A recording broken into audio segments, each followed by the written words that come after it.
Hi guys, we thought we'd record a quick video this week on the back of the coach's couch that came up while we were talking about the importance of listening to your body. And it was one of the topics I wanted to talk about because as a coach that lays out training plans for athletes, it's something that comes up more often than you might think, because it's tempting to think that because you've got a training plan written out, you have to stick to that training plan and even get the sessions done day by day as they're written in the week. I was listening to a great podcast interview with the American pro Jesse Thomas yesterday, where he was talking about how as time's gone by, he's given himself the flexibility to look at the plan that his coach gives him and then to listen to his body as the most important thing rather than sticking to a script, as it were. And on the days when he doesn't feel good, he backs things right off. And on the days when he does feel good, and if he's perhaps got a slightly easier session written down, he'll change that round to make use of the fact that he feels really good that day.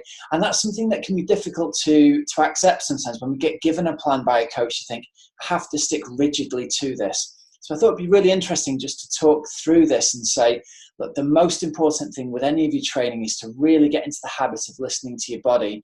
And I think most importantly, with people who are type A personalities who are really driven, the thing to accept is the way you can help yourself out most is by listening to your body when it's telling you you're really, really tired or overstretched. Very few of us need pushing hard to go out and actually do the sessions that are written. We're very self-motivated, most of us, and we'll really push ourselves, often beyond the point where our body is giving us signals that perhaps we could back off.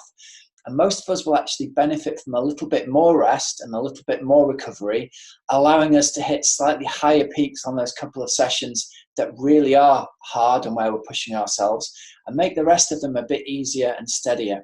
So I've got a personal story here. I entered a 70.3 this last weekend at the last minute and feeling great for a week, and my friends were doing it, and I thought, right, I'm going to go and do this. But almost immediately having entered the race on Wednesday, I started to feel rough. Thursday night, I had a terrible night's sleep. I was really, really hot. I had the sweats all the way through the bedding during the night. I slept for 10 or 11 hours when usually I'll sleep for 6 or 7. So all of these signs were pointing towards something not right with my body. I went for my usual run the next day and I felt really rough. I slept terribly the next night again, but I was still there trying to get my stuff ready to go to this race. I thought to myself, this is ridiculous, because it's, what advice would I give to an athlete that I coach at this point?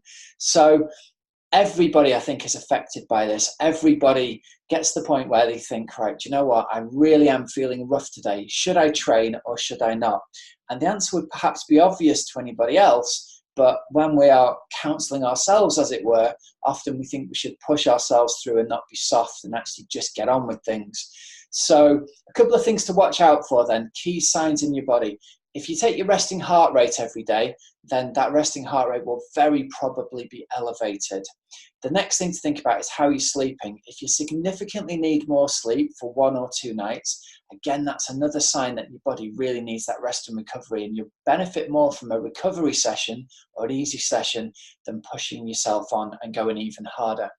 And another thing to then think about is if you do manage to push yourself really hard in some of the sessions, it's then really important to back off and go really easy on some of the other sessions. Okay, I had to make the honest choice with myself that probably racing, yeah, I could have got round, but it would have been a terrible, terrible idea for the rest of the week. And I'm sure I would have been really sick.